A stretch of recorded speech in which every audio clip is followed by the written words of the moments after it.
A shifting light, the quiet evening.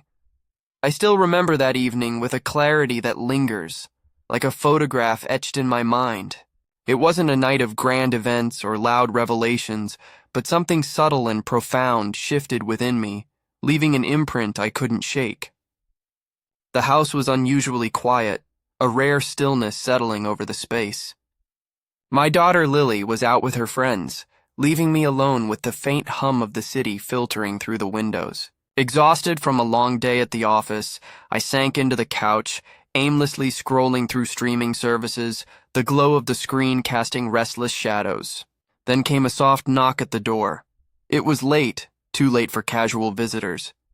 Curiosity tugged at me as I crossed the room and opened the door.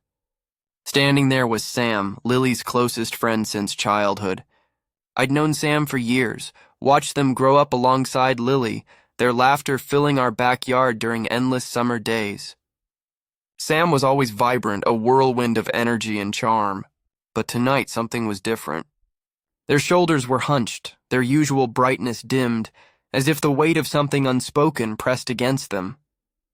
Their eyes flickered away from mine, and in a voice barely above a whisper they said, "Hey, can I crash here for a bit? I don't want to go home." Without hesitation, I stepped aside, letting them in. The air felt heavy, charged with a quiet tension, like a story waiting to unfold. A fragile presence, Sam wasn't the carefree teenager I'd always known. There was a fragility to them now, a vulnerability that caught me off guard. They settled onto the couch, their hands fidgeting with the drawstrings of their jacket, their gaze darting around the room as if searching for something, an anchor, perhaps, or a way to escape the weight they carried. I broke the silence with a gentle offer. "Want some tea?" My voice was softer than usual, careful not to disturb the delicate moment. Sam nodded, offering a small, grateful smile. We sat in the living room, the warm glow of the lamp casting long shadows across the hardwood floor. For a while, neither of us spoke. The silence wasn't awkward, but it was alive, pulsing with unspoken thoughts. I found myself watching Sam more closely than I meant to. The way their fingers traced the rim of the mug, the way their jaw tightened when a thought seemed to pull them under. I thought of Lily, my heart and soul, and how Sam had always been a constant in her life. But tonight Sam wasn't just Lily's friend. They were something more, stirring feelings in me I hadn't acknowledged in years, feelings that were equal parts unsettling and warm. "Thanks for letting me stay," Sam said finally. Their voice so quiet it barely reached me. "Any time," I replied, the words slipping out before I could overthink them. We talked for hours about school, their dreams, their fears. But beneath every word, there was something unsaid, a quiet current drawing us closer. I felt it in the way our eyes met, lingering just a moment too long, and in the way the air seemed to hum between us.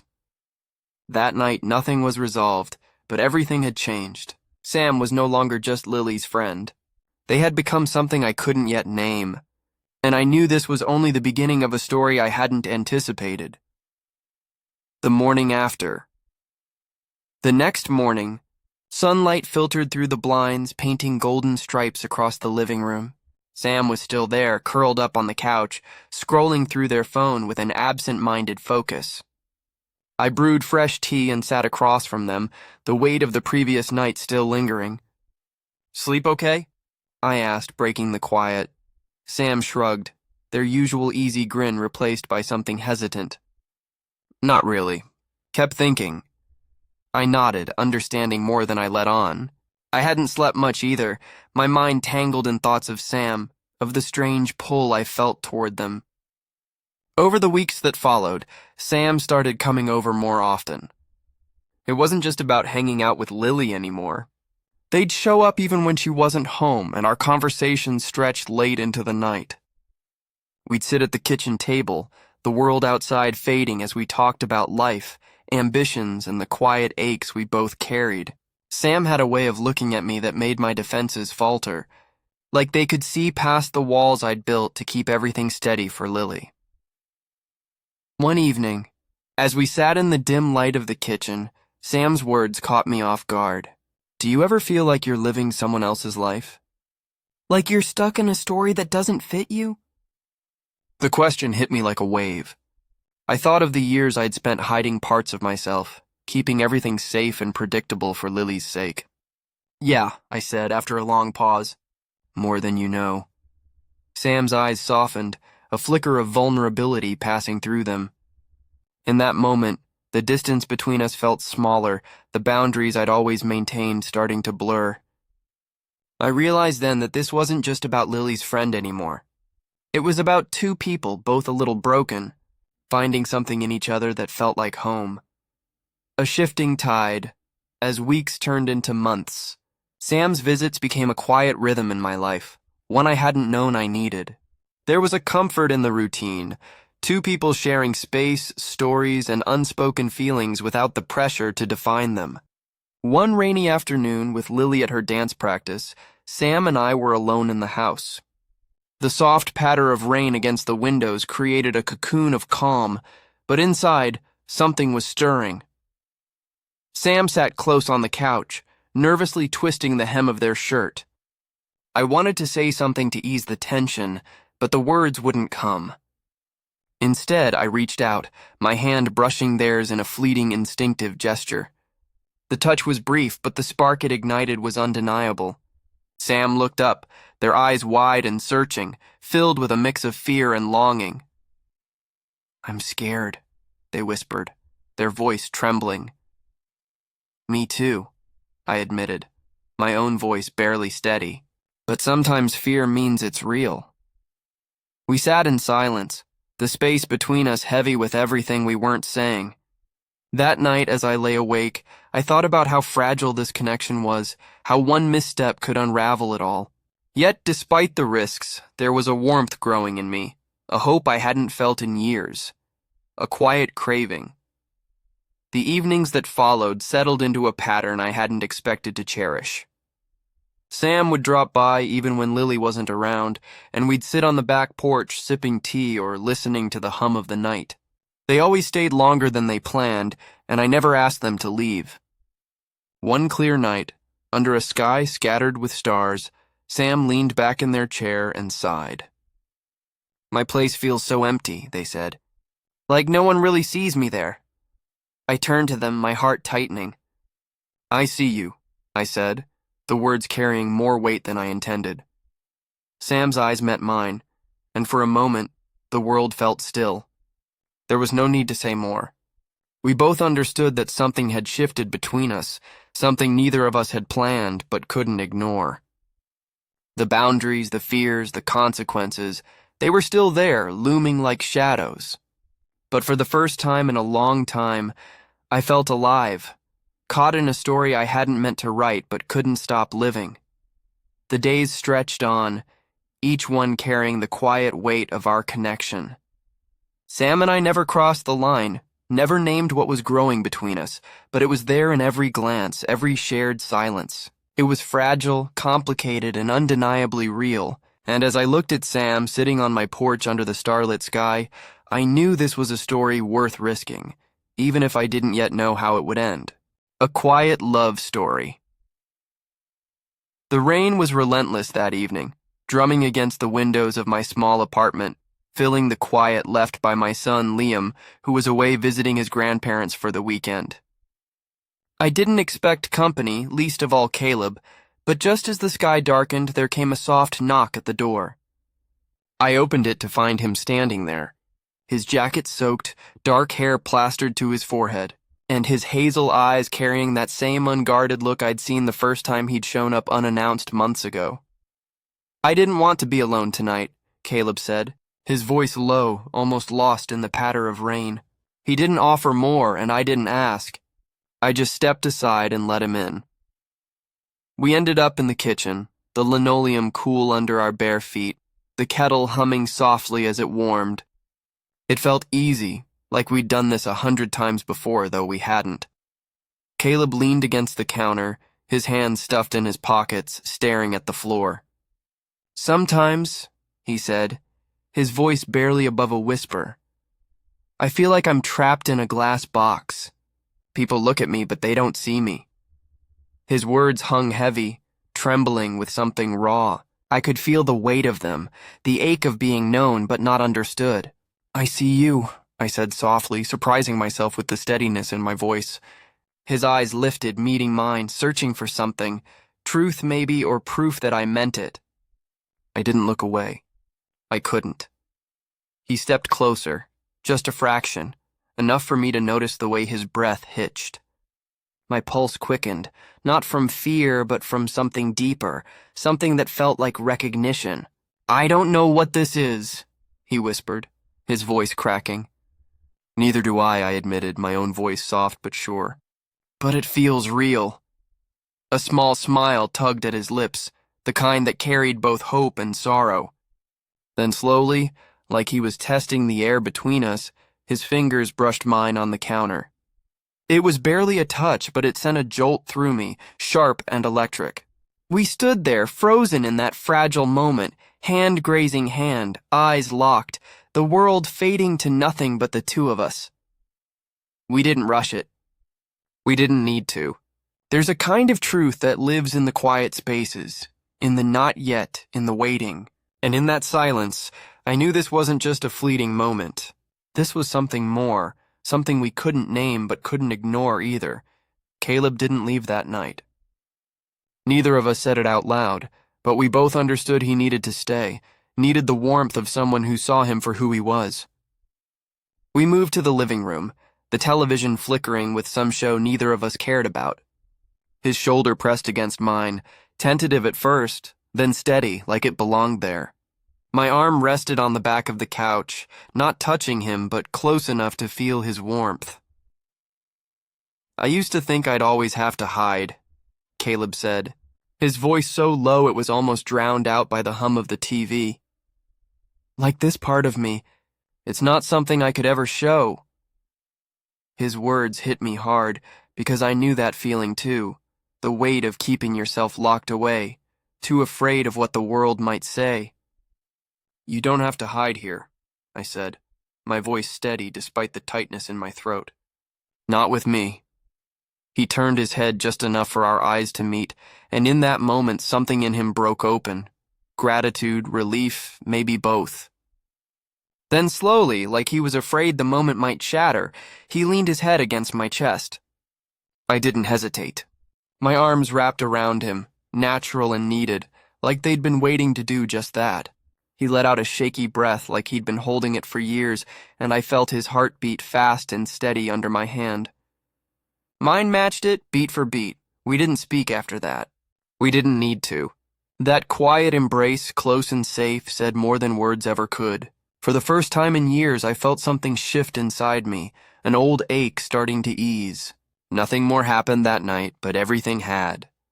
Because when you've spent so long craving connection, even a single moment of being truly seen can change everything. I didn't sleep much after Caleb drifted off in my arms. I stayed awake, watching the rise and fall of his chest, feeling the weight of him against me. For the first time in a long time, I wasn't lonely. Morning came, soft light spilling across the room, painting golden streaks over the blanket we'd tangled ourselves in. Caleb stirred, his face still tucked against me like he'd found a place he belonged.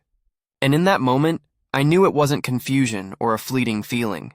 It was love, real, deep, and undeniable, growing in the quiet spaces between us. When he woke, his eyes met mine in the gentle glow of dawn. He didn't pull away, didn't speak at first, just held my gaze like he needed to be sure I was still there. "I didn't mean for this to happen," he whispered, his voice rough with sleep and something else, fear maybe, or hope. "I know," I said softly. "Me neither." He sat up, rubbing the back of his neck, suddenly nervous. "But I don't regret it," he said, his voice breaking slightly. "Last night, it's the first time I felt like I could just be me, like I wasn't wrong or broken."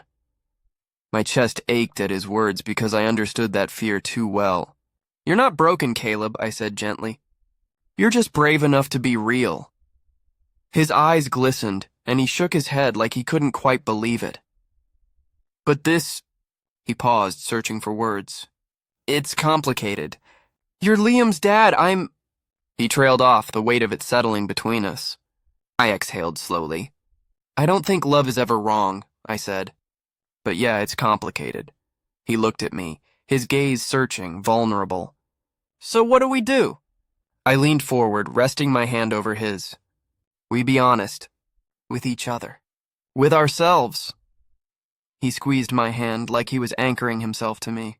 I'm scared, he admitted, his voice barely above a whisper. Me too, I said. But I'd rather be scared and feel this than stay safe and feel nothing. Caleb nodded, and then, with a tremor in his voice, he said the words I hadn't dared hope to hear. I think I love you. It wasn't grand or polished. It was raw, quiet, terrified, but true. Something inside me softened, an old wound I'd carried for years finally starting to heal.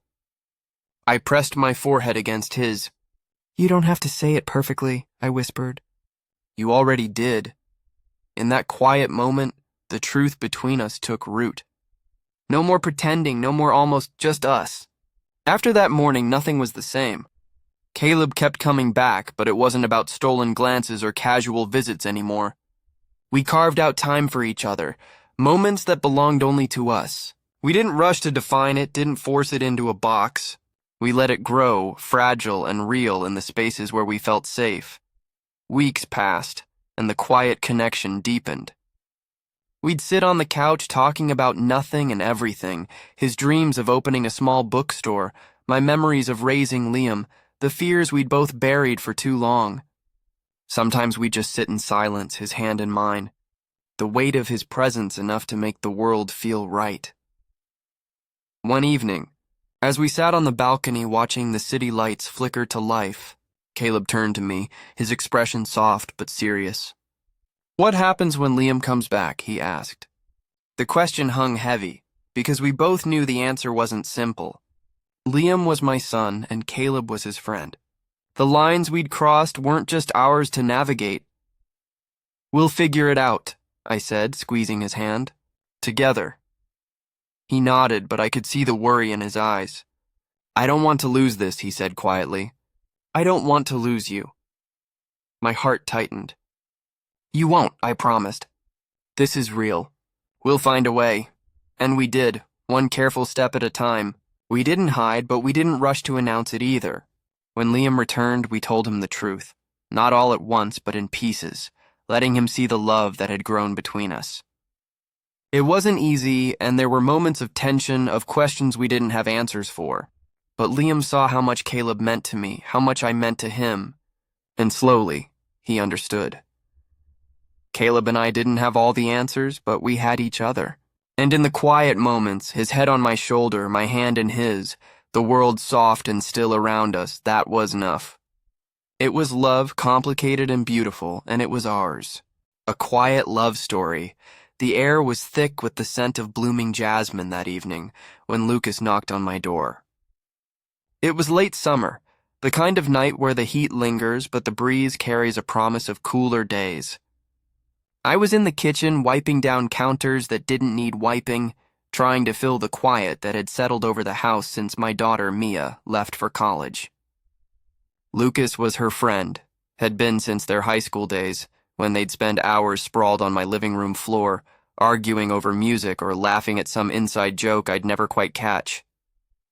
He was 24 now, still lanky, still with that easy grin, but there was a weight in his eyes that hadn't been there before.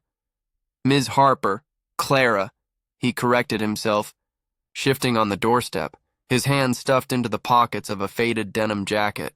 I was just in the neighborhood. Thought I'd check in. I invited him in, more out of habit than anything else. He'd always been a fixture in our lives, the kid who'd eat half my fridge and then thank me with that shy, lopsided smile. But that night something was different. He wasn't just Mia's friend anymore.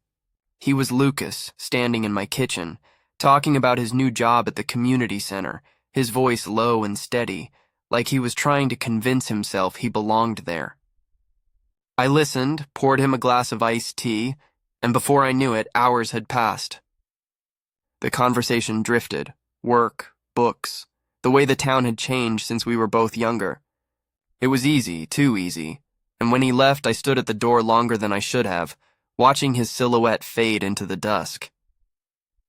He came back the next week, and the week after that, little visits at first, a quick hello, a question about Mia, an offer to fix the squeaky hinge on my gate. I didn't think much of it. I was 42, a single mom who'd spent the last 2 decades raising Mia, working long hours at the library and convincing myself I didn't need anything more than that. But Lucas, he had a way of slipping into the cracks of my routine. He'd show up with a bag of overripe peaches from the farmer's market, insisting we make a cobbler. He'd linger on the porch, pointing out constellations I'd never bothered to learn. And I started noticing things. How his hands moved when he talked, quick and expressive. How his laugh was a little too loud, like he was surprised by his own joy. We didn't rush. Neither of us dared. I was cautious, aware of the years between us, the whispers that would follow if anyone noticed. He was careful too, always respectful, always leaving before the night grew too late. But there were moments, quiet, unguarded moments, that stitched us closer. The way he'd leave his sketchbook on my coffee table, pages filled with half-finished drawings of trees and cityscapes. The way I'd brew his coffee just the way he liked it, black with a pinch of cinnamon because he'd once mentioned it, reminded him of his grandmother's kitchen. The way he'd hum old jazz tunes while he helped me fold laundry, his voice soft and slightly off-key, but so endearing I'd catch myself smiling at the sound. Mia didn't notice at first. She was away at school, caught up in her own world of late-night study sessions and new friends. But Lucas and we were building something. Not a grand romance, not yet, but a connection that felt like it could carry weight if we let it. Long walks through the park at twilight, where we'd talk about everything and nothing. His dreams of opening an art studio, my quiet wish to travel somewhere I'd never been. We'd sit on the porch after Mia called, laughing over her stories, and I'd feel the space between us shrink just a little with every shared glance. One evening, Mia came home for the weekend. She was sprawled on the couch, scrolling through her phone, when she looked up at us, Lucas and me, sitting at the kitchen table sharing a plate of cookies I'd baked. "You guys are like always together now," she said, her tone half teasing, half curious. "I swear you spend more time with each other than I do with either of you." The room went still. Lucas's eyes met mine, and for a moment the air felt heavy with unspoken truths. We hadn't named it, hadn't dared to call it what it was. But Mia's words hung there, a mirror reflecting what we'd both been circling around. Love. Not the kind you read about in books or see in movies, but the kind that grows quietly, like ivy curling around a trellis, unnoticed until it's everywhere. We didn't talk about it that night, but the next evening, under the soft glow of the string lights I'd hung in the backyard, Lucas turned to me. His hands were in his pockets again, a nervous habit I'd come to recognize. "If this was just a story," he said, his voice barely above a whisper, "this is where the music would swell, and they'd cut to the next scene." I laughed, the sound catching in my throat. "Good thing it's not just a story." He stepped closer, close enough that I could see the flecks of gold in his hazel eyes. Then he leaned in and I froze, not out of fear, but something softer, something like awe. His lips brushed mine, tentative, like he was asking a question. I answered. I kissed him back, slow and deliberate, the kind of kiss that doesn't demand anything but says everything. "I see you. I choose you. I'm ready for this, whatever it is." We stood there under the stars, two people who'd come from such different places. Me, a woman who thought her heart had closed up shop years ago. Him, a young man with dreams bigger than the small town we shared. But there, in that moment, none of it mattered. The age difference, the questions people would ask, the complications waiting down the road, none of it could touch what we'd found. Telling Mia wasn't easy. She came home again a few months later, and we sat her down, Lucas and I side by side on the couch, our hands not touching but close enough to feel the warmth. I told her the truth, that this wasn't planned, that it wasn't a fling or a mistake, that it was real. She was quiet at first, her brow furrowed, her eyes darting between us. There were questions. How long? Why now? What did it mean? There were awkward silences, moments where I thought she might pull away entirely. But then she saw it, the way Lucas looked at me, the way I softened when he was near. She saw that it wasn't just a whim. It was love, messy and unexpected but undeniable. It took time for her to come around. There were more conversations, some tense, some tearful, but eventually she accepted it, because she saw her mother happy in a way she hadn't seen before. She saw Lucas, not just as her friend, but as someone who brought light into our home. Years later, I sit on the porch with Lucas, our hands intertwined, his thumb tracing lazy circles against my skin. The jasmine still blooms every summer, and the string lights still glow, though a few bulbs have burned out. I think back to that first night he showed up at my door, how ordinary it seemed, how impossible it felt that he'd become the center of my world. He was just my daughter's friend, a kid with a sketchbook and a laugh that filled the room. But he became the man who reminded me I could feel again, that love doesn't always come when you're ready. Sometimes it comes when you're lonely, when you're least expecting it. Wearing a denim jacket and carrying a heart full of hope. And now, when I look at him, humming off key as he waters the plants, leaving his sketches scattered across my table, smiling at me like I'm the only thing that matters, I know this is the most honest thing I've ever done. Loving him wasn't just a choice. It was a gift, one I'll never stop being grateful for.